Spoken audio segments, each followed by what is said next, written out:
오늘 여러분들과 함께 나눌 말씀은 오늘과 다음 주에 걸쳐서 이 7장에 길게 써여 있는 한 편의 설교를 여러분들에게 또 설교를 해드리겠습니다. 그러니까 7장 전체를 가지고 두 번에 걸쳐서 설교를 하는데, 이 7장은 실상 스데반이라는 사람이, 우리가 지난주에 함께 나눴던 6장 중간에 등장하는 스데반이라는 사람이 돌에 맞아 죽기 전에 유대인들 들으라고, 유대인들뿐만 아니라 거기에 있는 종교 지도자들, 자기를 향해서 돌을 던지기 직전인 이 종교 지도자들에게 한 유명한 설교입니다.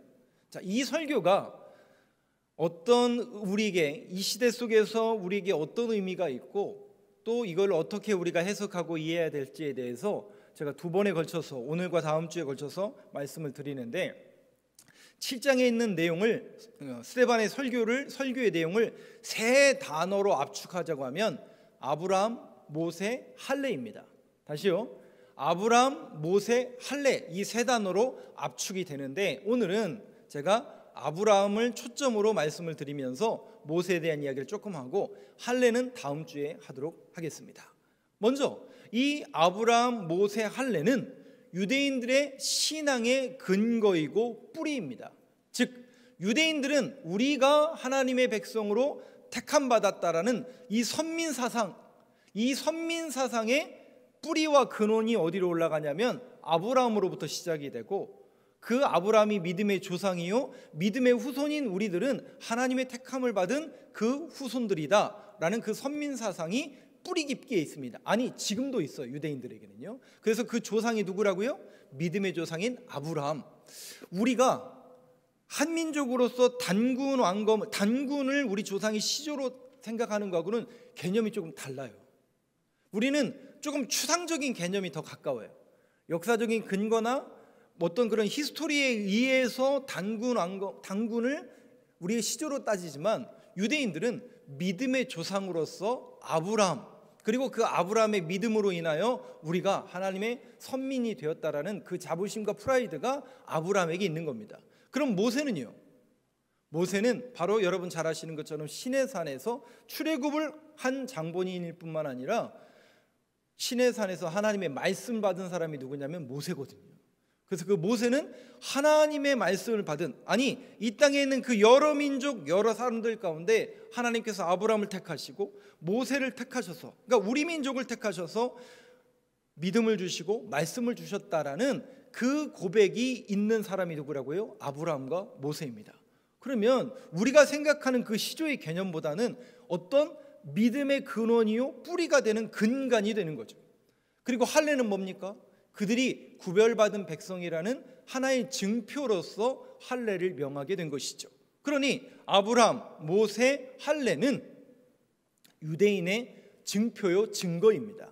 그런데 지금 스데반이 돌에 맞아 죽기 전에 그 돌을 향해 던지는 그 사람들을 향해서 이 설교를 하는데, 아브라함, 모세, 할례, 야, 지금 이 설교를 듣는 나에게 돌을 던지는 그 대상들은 지금 이 유대인들이고, 이 아브라함, 모세, 할례를 아주 신처럼 대하면서 이것이 자신들의 뿌리고 근거라는 것을 아주 뼛속같이 마음에 새긴 사람들이에요.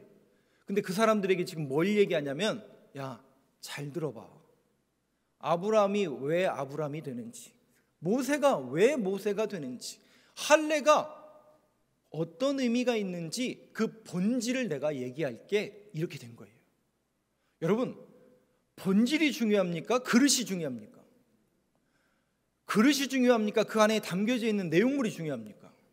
근데 우리는 자꾸 어떻게 돼요? 그 내용물보다는 그릇, 야, 이 그릇을, 근데 여러분, 그릇 안에 담겨져 있는 그 본질이 중요한 건데, 이 본질이 어느 순간부터 형태만 남아버리는 그릇으로 전락해버려요. 지금 스데반이 이제 그걸 얘기할 건데, 여러분들도 여기에 초점을 한번 맞춰보시고 들어오시면서, 또 그렇다면 오늘 이 시대 속에서 우리가 신앙인이고 하나님의 말씀을 붙드는 사람으로서, 그러면 우리가 붙들어야 될 본질이 뭔지를 여러분들도 한번 곰곰이 깨닫고 생각해 보시길 바랍니다. 우리의 모습 속에도 이 유대인들처럼 어떤 선민 사상에 갇혀 있고 그릇만을 중요시 여기는 사람들이 있기 때문에 그게 문제라는 거예요. 자, 한번 여러분들이 말씀을 잘 들어보시죠. 2절 말씀부터 한번 보시죠. 아브라함이 거의 초점이 될 것 같습니다. 2절 말씀 여러분 목소리 한번 같이 읽어보겠습니다. 시작. 스데반이 이르되 여러분 부형들이여 들으소서. 우리 조상 아브라함이 하란에 있기 전 메소포타미아에 있을 때에 영광의 하나님이 그에게 보여. 너희들이 그렇게 중요시 여기는 믿음의 조상 아브라함, 그 아브라함은 어떤 사람이냐면 원래 어디에 있었느냐? 메소포타미아에 있지 않았느냐? 하란에 있을 때, 메소포타미아에 있을 때, 이게 무슨 얘기인가? 여러분들에게 알기 쉽게 하기 위해서 그림을 보여드릴게요. PPT 그림 하나밖에 없죠. 예. 딱 이것만 보면 어딘지 잘 모르시겠지만 근동 지역입니다. 근동 지역이고 여러분 보시는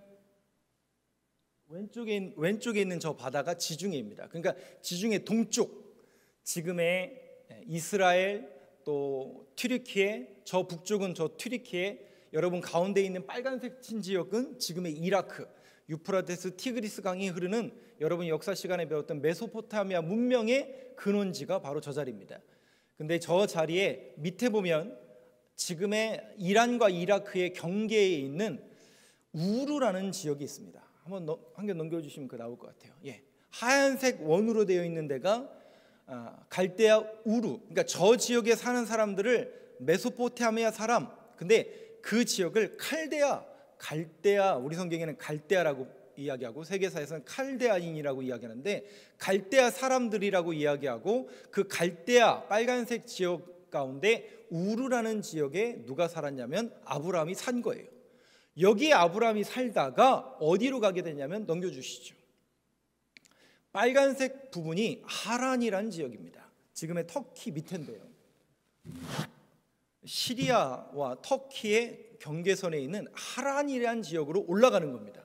밑 우르에서 하란으로 올라갔다가 여기에서 그러니까 자기만 올라간 게 아니라 그의 아버지 데라, 하란, 나홀 온 일가족이 하란까지 올라갔다가 자기 아버지 데라가 죽고 나서 하란이라는 곳에 그 데라의 아들인 하란은 남고 자기 아브라함과 그의 조카인 롯은 밑으로 내려갑니다.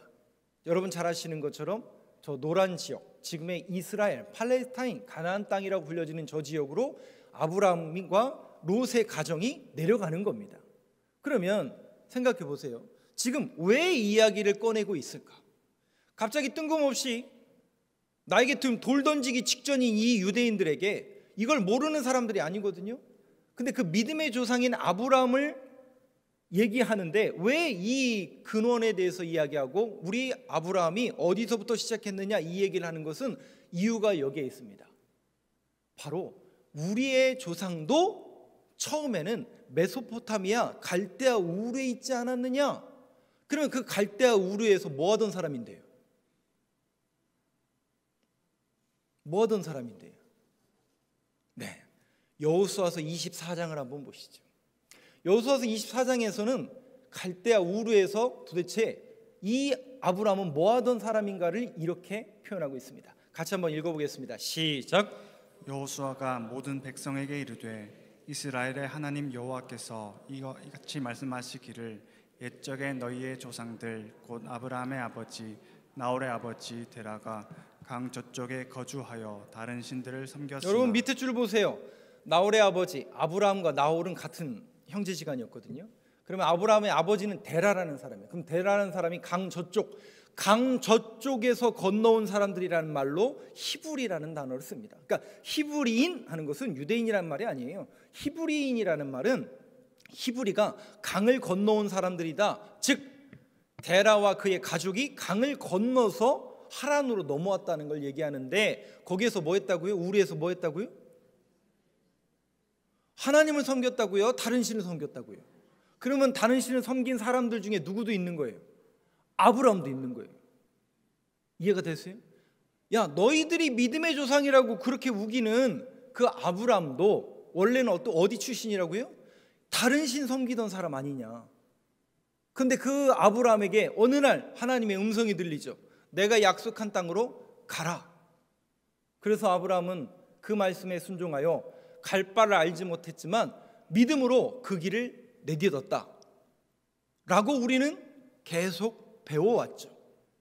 근데 여러분, 오늘 스데반이 이 아브라함을 거론하는 이유와 명분과 내용을 한번 여러분들이 잘 눈여겨보시죠.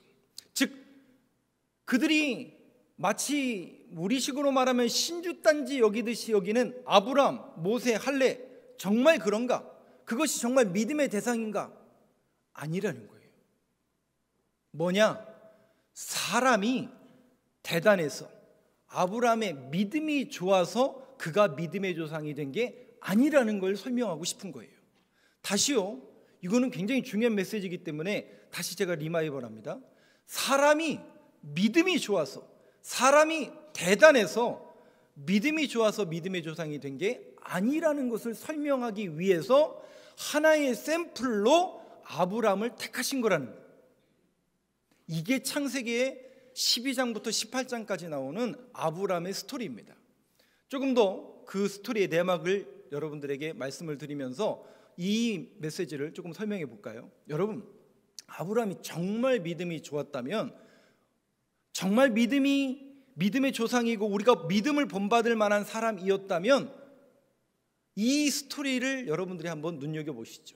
12장에 하나님의 말씀을 듣고 갈 바를 알지 못했지만 믿음으로 가나안 땅에 들어옵니다. 그러면 여러분, 정말 아브라함이 믿음이 좋은 사람이었다면 가나안 땅에 들어오자마자 겪었던 첫 번째 사건이 뭐였죠? 그 땅에 기근이 들어요. 그러면 여러분 생각해 보세요. 여러분들이 믿음이 좋은 사람이라면, 아브라함이 믿음이 좋은 사람이에요. 하나님께서 약속하신 땅에 내가 이렇게 왔으니 비록 기근이 오고 고난이 오고 역경이 온다 할지라도 나는 이 약속의 땅에 뼈를 묻으리라. 이게 정상 아니에요? 이게 정상 아니에요? 그러니까 우리가 알고 있는 그 믿음의 조상의 모습이 이런 모습이 돼야 되는 거 아니에요? 아니면 하나님 앞에, 하나님 왜 이 기근을 만나가지고, 나는 다른 것도 아니고 우리 조상 다 버리고 하나님께서 가라고 명해서 여기 왔는데 하나님 이게 뭡니까? 어떻게 해야 됩니까? 기도를 했다라는 게 있나요? 창세기 12장을 눈치켜 봐도 없어요. 아니면 자기 아내 또 다른 사람들에게 물었다라는 얘기가 이런 방구도 없어요. 어떡합니까? 바로 기근이 들자마자 애굽으로 도망가 버려요. 여러분, 이게 믿음 있는 사람의 태도예요? 거기다가 애굽으로 도망가자마자 한 일이 뭐예요? 세상에, 야, 아브라함의 문제가 혹시 뭐였는지 혹시 아세요? 애굽으로 도망갔는데 문제가 아내가 너무 예뻐요. 성경에 보니까 뭐라고 나와요? 아내 사라가 아리따우니라고 했어요. 그러니 아브라함에게는 아름다운 아내를 둔 게 문제예요. 저도 가끔 걱정이 됩니다만은, 무슨 얘기인지 모르시면 그냥 모르셔도 상관없고요. 이게 문제였던 거예요. 그럼 여러분, 정상적이고 믿음이 있는 남편 아브라함이라면 어떻게 하는 게 정상이에요? 어떻게 하는 게 정상이에요? 근데 여러분, 아브라함이 어떻게 해요? 세상에, 아내한테 뭐라고 얘기합니까? 당신 때문에 근심이 되고 걱정이 될 수 있으니 우리 누이라고 합시다. 그 아리따움을 문무고관들이 보게 되고 결국 그 아내가 누구에게? 바로 왕에게 들어갈 지경까지 이르게 된 거죠. 그러면 여러분들에게 오늘 이 메시지를 듣는 여러분들에게 문제를 하나 내볼게요. 지금 이 스토리 속에서 누가 혼이 나야 될까요? 1번, 그러니까 하나님은 정의의 하나님이고 공의의 하나님이잖아요. 그러면 누가 혼이 나야 돼요? 3명입니다. 1번 아브라함, 2번 아내 사라, 3번 바로 왕. 1번이에요, 2번이에요, 3번이에요? 1번이 누군지 2번이 누군지 잘 모르세요? 1번이 아브라함이고 2번이 사라고 3번이 바로 왕이에요. 누가 혼이 나야 정상이에요. 이게 성경을 한번 보시죠. 창세기 12장 17절. 누가 혼나는가 한번 보시죠. 같이 한번 읽어보겠습니다. 시작. 여호와께서 아브라함의 아내 사레의 일로 바로와 그 집에 큰 재앙을 내리신지라. 누가 혼났어요? 아브라함이 혼났어요? 사라가 혼났어요? 바로 왕이 혼났어요? 바로 왕이 혼났어요. 이게 도대체 무슨 일이에요? 하나님 정의의 하나님 아니고 공의의 하나님 아니에요? 아니 아내를 속여가지고 팔아먹는, 그래서 뭘 얻어요? 부귀영화를 얻거든요. 이런 남편을 남편이라고 생각해야 돼요? 그러니까 적어도 우리는 죄송해요. 남자들이요 자부심을 가지셔야 됩니다. 가정을 가진 얘보다는 낫잖아요. 죄송해요. 아브라함보다는 낫잖아요. 우리는 적어도 아내는 안 팔아먹습니다. 근데 아브라함이 이렇게 해요. 그럼 이게 뭘 말하고 싶은 건가요? 이 사람의 믿음을 말하고 싶은 걸까요? 아니에요, 여러분. 아까도 말씀드렸잖아요. 결론을. 샘플이라니까요. 아브라함이라는 사람이 어떻게 믿음을 가지는지에 대한 하나의 샘플이에요. 그러니까 아브라함이라는 그 한 인생을 하나님께서 부르셔서 어떻게 그를 사랑하고 그를 어떻게 인도하며 어떻게 끌고 가며 어떻게 붙들고 있는지를 설명하기 위한 하나의 샘플로 아브라함이 등장하는 거지 믿음의 조상이 아니라니까요. 이런 사람이 믿음의 조상이 될 수 없는데 하나님이 그 사람을 택한 거예요. 그리고 그를 사랑하여, 그래서 제가 이 설교를 예전에 듣다가 그 유행가사 있잖아요. 이 부분을 가지고 그 목사님이 대뜸 막 유행가를 부르더라고요. 하나님의 사랑은 무조건 무조건이야 그러더라고요. 근데 정말 그게 맞는 거 아니에요? 그렇잖아요. 정의와 공의의 하나님이라면 이럴 수가 없는데 바로왕이 혼나는 게 맞는데, 아니죠, 아브라함이 혼나는 게 맞는데 바로가 혼나고 있어요. 아브라함을 오히려 보호하고 있더라고요. 그러면 여러분 생각해 보세요. 이 상황 속에서 아브라함이 지금 이걸 겪었잖아요. 분명히 자기는 아내를 속였어요. 바로왕을 속이고 하나님을 속인 거예요. 그런데 하나님이 그걸 다 무너뜨리고 오히려 바로왕을 혼내고 부귀영화를 누리고 많은 양떼와 소떼를 이끌고 다시 고향으로 돌아가게 됐단 말이에요. 그러면 아브라함이 이 상황 속에서 뭘 생각했을까요? 두 가지입니다. 첫 번째, 우리의 믿음이라는 게, 여러분 생각해 보세요. 지금 아직 창세기 12장이에요. 그러면 아브라함이 하나님의 음성을 듣고 하나님을 믿은 지 얼마나 됐을까요? 얼마 안 된 거예요. 그러면 여러분, 하나님의 입장에서 보면 나이는 지긋하게 들었지만 하나님의 입장에서 보면 초신자예요. 우리 교회 안에도 초신자가 있고 중신자가 있고 오래된 분들이 계시지만 초신자라고요. 그러면 그 초신자들이 믿음을 알아요, 몰라요? 모르죠. 이제 갓 출산한 아이예요. 초신자는 나이가 뭐 들었건 안 들었건 간에 초신자기 때문에 하나님께서 어떻게 하는 거예요? 그를 그냥 무조건 감싸주시고 덮어주시는 거예요. 그러니 여러분, 우리가 신앙인으로서 여러분들이 항상 염두에 두고 생각해 봐야 될 부분이 뭐냐면, 초신자들을 대하고 교회 안에 이렇게 처음 들어오신 분들을 대할 때는 물론 격식을 차려야 되고 우리가 예의는 갖춰야 되지만 이분은 영적으로 초신자다라는 마음을 가지시고 그분들을 그렇게 대해 주셔야 됩니다. 아니 이것도 못하고 저것도 못해? 네가 교회를 나온 지 얼마, 이러지 마시고 영적인 초보다라는 것을 여러분들이 아셔야 됩니다. 그리고 두 번째, 아브라함이 이 상황 속에서 딱 눈여겨지고 믿은 건 한 가지가 확실하죠. 뭘 믿느냐? 한 가지는 확실해졌어요. 뭐가 확실하냐? 내가 어느 날 나는 우상을 섬기던 그런 사람이고, 원래 이 아브라함이라는 사람이 직업이 무역, 캐러반이에요. 근데 뭘 무역하던 사람이냐면 우상 만들어서 팔던 사람이에요. 우상 만들어서 우상으로 인해서 돈벌이 하던 사람인데 어느 날 하나님의 음성을 듣게 되고, 그게 하나님인지도 몰랐어요. 어떤 신의 계시를 듣고 가라고 해서 온 거예요. 그래서 가나안 땅에 갔는데 기근 들어서 도망갔어요. 아내 팔아먹었는데 이상하게 내가 혼나는 게 아니라 바로왕이 혼나는 거예요. 그리고 많은 양떼를 얻고 다시 고향으로 가나안 땅으로 돌아가는 거예요. 그때 아브라함의 눈에 뭐가 띄어진다고요? 내가 모르긴 몰라도 내게 지금 이러한 은혜를 베풀고 나에게 강권하고 나에게 음성을 주는 그 신은 누구보다는 강하다는 걸 깨달았을까요? 세상의 절대자요, 제국의 황제요, 바로 왕보다는 세구나. 이 사실, 이 눈금만큼은 커졌겠죠.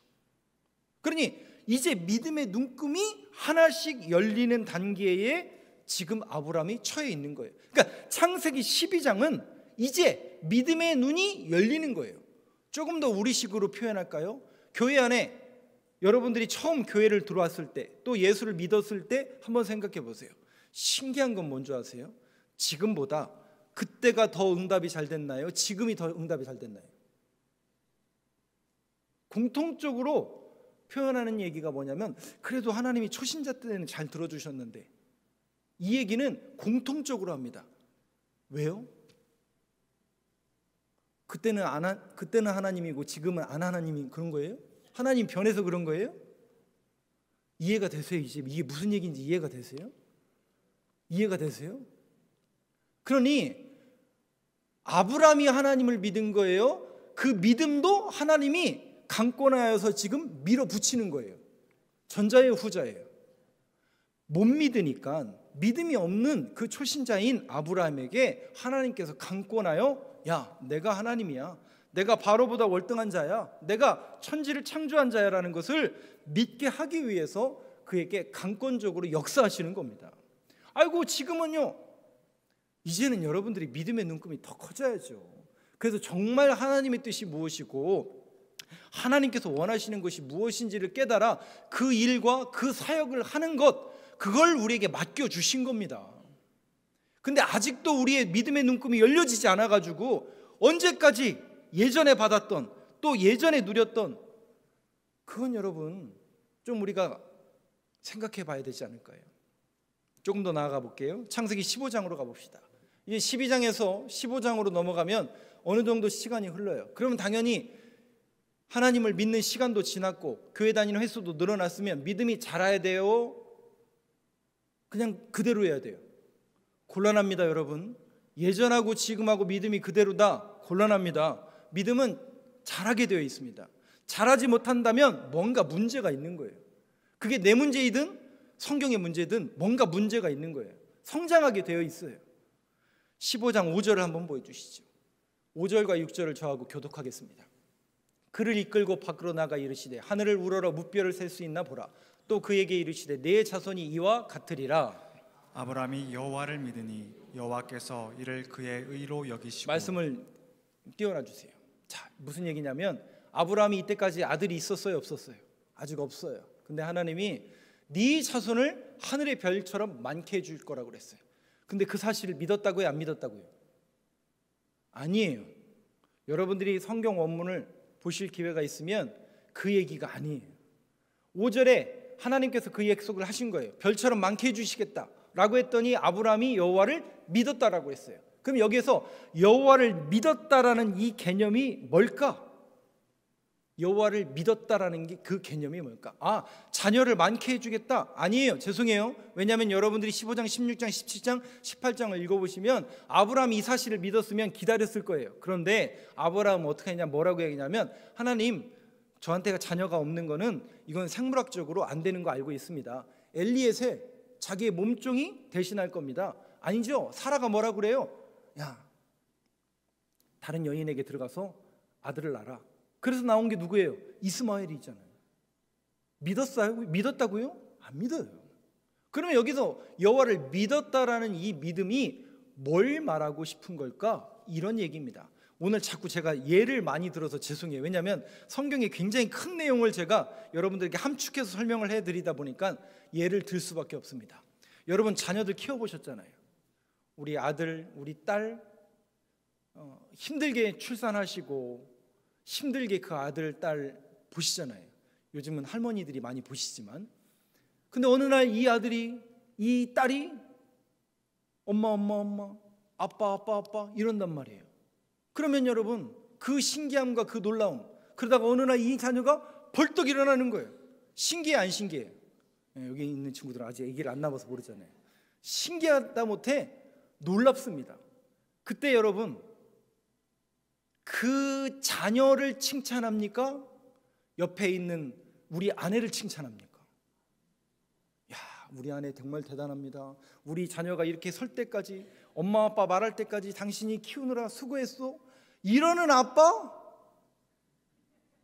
보신 적 있으세요? 그러면 그 모든 영광과 찬양과 칭찬을 누구한테 돌려요? 야, 너 참 대단하다. 너 나중에 커서 박지성 되겠다. 네 다리가 튼튼한 걸 보니 뭔가 너가 한 힘을 하겠구나. 엄마 아빠 발음은 또 왜 이렇게 좋아? 너는 분명히 성우의 기질을 타고났구나. 모든 영광과 찬송을 아기한테 돌린단 말이에요. 무슨 얘기예요 이게 여러분? 무슨 얘기예요 이게? 하나님이 저와 여러분들을, 그러니까 하나님이 인격적인 하나님이라는 것은 우리랑 똑같은 성정이 똑같다는 거예요. 하나님이 우리를 보실 때 똑같은 모습이라는 거예요. 아브라함, 네가 믿음 있는 행위를 해서 네가 정말 믿음이 있어서 믿음이 있다라는 게 아니라 하나님이 모든 영광과 모든 기쁨을 오히려 그 아브라함에게 던지시더라고요. 그걸 아브라함이 깨달았다는 얘기예요, 못 깨달았다는 얘기예요? 비로소 이제 깨닫기 시작했다라는 거예요. 그러니 믿음이라는 것도 실상은 내가 믿는 게 아니요, 그 하나님의 강권적인 사랑과 설득에 항복했다라고 제가 얘기하는 게 아니라 신학자들이 얘기하는 겁니다. 다시 말씀드려요. 어려운 내용이니까. 믿음이라는 것도 내가 믿은 게 아니라 결국 그 하나님의 사랑에, 하나님 참 나는 아브라함 입장에서는 이것도 안 되고 저것도 안 돼서 이렇게 해보려고 했고 저렇게 해보려고 했는데 결국 하나님은 하나님께서 하신 그 약속을 이루기 위해서 이 방향으로 가시는군요. 내가 두 손 두 발 들고 하나님 앞에 항복합니다.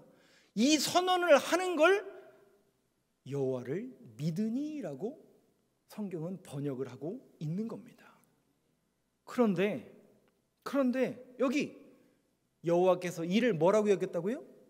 그의 의로 여기셨대요. 그럼 이건 무슨 말이냐? 이걸 얘기하려면 모세 이야기를 해야 돼요. 제가 아브라함, 모세, 할례는 다음 주에 말씀드리는데, 모세는 하나님의 말씀을 받은, 즉 율법을 받은 사람이라고 말씀드렸어요. 그 율법이 그들에게는 주장이고 근거이고 뿌리였어요. 그런데 그 율법에서 말하는 율법의 초점을 한 단어로 추리라고 하면 예수 그리스도예요. 왜냐? 지금부터 설명해 드릴게요. 로마서를 한번 보시죠. 로마서 3장 말씀 20절. 왜냐? 같이 한번 읽어보겠습니다. 시작.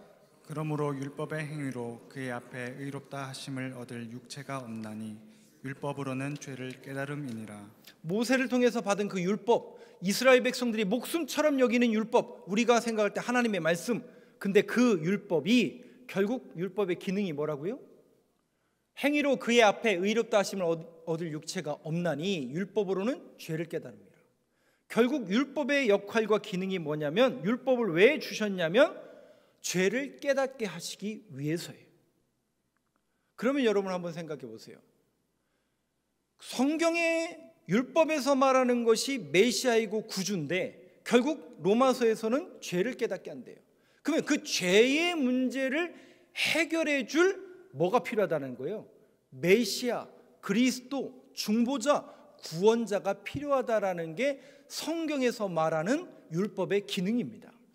여러분, 제가 여러분들한테 또 이렇게 질문해 보면 여러분들이 정확하게 나올 텐데, 지금 이 현 시대 속에서 북한과 남한을 이렇게 비교했을 때, 뭐 영적인 상태든 경제적인 상황인데 모든 상황을 이렇게 펼쳐봤을 때 그냥 여러분들이 상식적으로 예수님이 오시면 북한에 먼저 오셔야 될까요? 남한에 먼저 오셔야 될까요? 남한이라고 제발 얘기해 주세요. 근데 우리가 상식적으로 그냥 안 믿는 사람이든 믿는 사람이든 상식적으로 얘기하면 북한이 먼저 오게 해달라고 할걸요? 왜요? 메시아가 오지 않고서는 저 정권이 무너지지 않거든요. 정말 저 땅에 공의와 정의가 흘러야 되는데 그 열망과 그 소망이 북한 사람들이 더 클까요? 우리나라 사람 더 클까요? 죄송해요. 믿는 우리들도요, 하나님 지금 이 생이 참 좋사오니 이대로 조금 더 잘 살다가 필요할 때 저를 불러주세요. 아마 우리나라 성도들은 대부분 이러실걸요. 근데 북한은 절대 절망이거든요. 빛이 보이지 않거든요. 그러니 어떻게 해요? 날마다 메시아가 와야 됩니다. 필요를 느낀단 말이에요. 그러면 성경은 왜 우리가 예수를 믿어야 되는가에 대한 그 필요를 설명하고 있는 책이 성경이라고요. 오늘 여러분 교회 잘 나오신 거예요. 왜냐? 우리가 교회를 나오는 이유를 몰라요. 어떤 분들은 수십 년을 교회를 다녔는데 누구 따라오다 보니까 그렇게 되시오 이러고 있더라고요. 우리가 교회를 나와야 되는 이유가 뭡니까? 예수를 믿어야 되는 이유가 뭡니까? 성경은 뭐라고 이야기하고 있습니까? 메시아가 필요하다니까요. 아이고 목사님 저는 메시아 그렇게 필요 없는데요. 아니라니까요. 성경은 다시 보여주세요. 3장 20절. 성경은 그 어떤 행위로도 우리는 구원을 얻을 육체가 없다니까요. 죄의 문제를 해결할 방법이 없어요. 이 죄의 문제를 해결할 방법은 인류 보편의 문제예요. 아무도 해결할 수 없어요. 공자도 못 해결했고 불교의 석가모니도 해결 못했어요. 마호메트도 해결 못한 거예요. 근데 이 죄를 해결하는 문제는 오직 예수 그리스도만 했다는 거예요. 그것이 성경의 결론이에요. 그래서 갈라디아서를 한번 보시죠. 갈라디아서 2장 3장 24절. 그러니 성경 율법을 통해서 우리가 철저하게 죄인이구나 라는 사실을 100% 죄인이라는 사실을 깨달았으니 어찌합니까 하나님? 오라 나는 곤고한 자로다. 이 사망의 몸에서 누가 나를 건져내랴? 이것은 저와 여러분 모두 인류 보편의 문제라고요. 근데 그 문제를 해결하기 위해서 예수님이 오셨고 그 예수님을 바라보도록 갈라디아서 3장 24절 한번 보시죠. 같이 읽겠습니다. 시작. 이같이 율법이 우리를 그리스도께로 인도하는 초등교사가 되어 우리로 하여금 믿음으로 말미암아 의롭다 함을 얻게 하려 함이라. 그리스도가 무슨 단어예요? 구원자라는 뜻이죠. 구원자로 인도하는 초등교사가 되어 율법이 그 기능을 한 거예요. 그래서 로마서 3장 21절을 한번 보시죠. 메시아가 오셔야 된다고요. 그 하나님의 뜻, 메시아 이 땅에 보내신 뜻이 바로 율법에 쓰여져 있고 예수 그리스도를 통해서 성취됐다라는 것을 로마서 3장 21절, 22절은 이렇게 얘기합니다. 21절만 먼저 같이 읽어보겠습니다. 시작.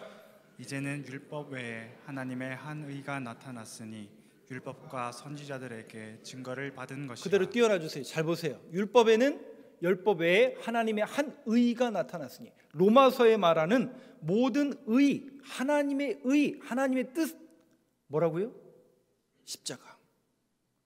예수 그리스도께서 이 땅에 오셔서 십자가에서 죽으신 것이 하나님의 의, 하나님의 뜻이라는 거예요. 그러니까 성경이 기록되어 있지 않은 성경에서 말하는 메시아가 와야 되는데 그 메시아가 바로 누군가? 신약 성경에 나오는 하나님의 의, 하나님의 뜻, 십자가를 통해서 죽으신 예수 그리스도가 나타났으니 그 메시아를 율법과 선지자들에게서 증거를 받은 것이니라. 예수님이 그래서 오신 거라는 거예요.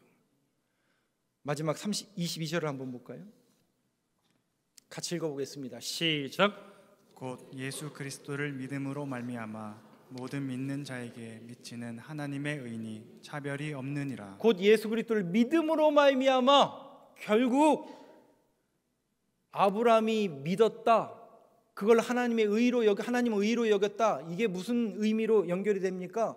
아브라함이 믿음이 좋아서 믿음의 조상이 아니라 믿음을 설명하기 위한 하나의 샘플로 아브라함을 얼마나 사랑하시는지, 아니 이 부족한 종을 얼마나 사랑하시고 여러분들의 인생을 얼마나 사랑하시는지를 설명하기 위해서 아브라함을 샘플로 놓은 거예요. 그리고 그 하나님이 저와 여러분들의 인생 속에 개입하셔서 믿음 버리고 교회 다니기 싫고 예수 포기하고 싶었던 마음이 한두 번이 아니었잖아요. 그럴 때마다 붙드시고 강권하시고 그냥 끌고 오신 거예요. 그걸 뭐라고 여기셨다고요? 야, 네가 참 잘했다, 잘 견뎌냈다, 잘 버텨냈다, 너 믿음 좋구나. 하나님이 칭찬하고 계신다는 거죠. 칭의라는 개념이 그 개념인 거예요. 그런데 그 칭의가 모든 미치는 자의 하나님의 의니 차별이 없느니라. 십자가, 모든 성경에서 말하는 모든 사람들은 죄로 인해서 죽을 수밖에 없지만 저와 여러분들을 사랑하셔서 구원의 방법을 열어주셨으니 중보자가 필요하구나. 그래서 아브라함의 믿음, 그 믿음도 결국 누구 거예요? 누가 주신 거예요? 하나님이 주신 것이고 하나님이 역사하신 것. 그런데 이걸 하나님의 의로 여겼다라는 것은 비로소 아브라함이 이 믿음도 하나님께서 나에게 주신 것이고 내가 바라봐야 될 대상은 하나님이시고 이 땅에 메시아가 와야 되겠다라는 그 소망을 얻게 된 것, 이거를 하나님이 의로 여겼다라는 겁니다. 사랑하는 성도 여러분, 결론적으로 두 가지만 정리해서 말씀을 드립니다. 첫 번째, 결국 저와 여러분들도 아브라함과 같은 인생 아닙니까? 아이고, 하나님 왜 나 같은 걸 선택하셔서 목사 만드셨습니까? 저도 수없이 질문했고, 아니 그 질문은 오늘도 하고 있고, 근데 답이 나오던가요? 답이 없어요. 왜냐하면 사랑하셨어요. 왜 나를 목사로, 왜 나를 서부중앙교회 권사로, 집사로 오늘 교회에 나올 수 있도록 인도하셨는가? 답이 없어요. 그건 오로지 하나님의 사랑입니다. 그걸 우리는 은혜라고밖에 설명할 길이 없습니다. 두 번째, 근데 우리가 하나님의 말씀을 대하고 이 말씀을 들을 때마다 여지없이 우리는 누구라고요? 죄인이구나, 씻을 수 없는 죄인이구나. 오늘 그 죄를 씻기 위해서 양 한 마리 사들고 오셨죠? 안 가져오시면 다 가짜예요. 그런데 아까 우리 권사님도 기도했는데, 소를 갖고 오든 양을 갖고 오든 비를 갖고 오든 그렇게 해서 죄가 씻어지지가 않더라고요. 구약에서 그게 안 되더라고요. 그래서 어떻게 해요? 메시아가 오셔야 되는구나. 그래서 예수님이 이 땅에 오셔서 십자가에서 피를 흘리시고 우리의 죄를 씻기 위해서 죽으신 것을 믿기만 하면 우리에게 죄사함의 은혜와 은총을 주신다고 했으니, 그 십자가의 은총이 저와 여러분들을 살아내는, 또 이 한 주를 살아가는 힘이 되길 간절히 소망합니다.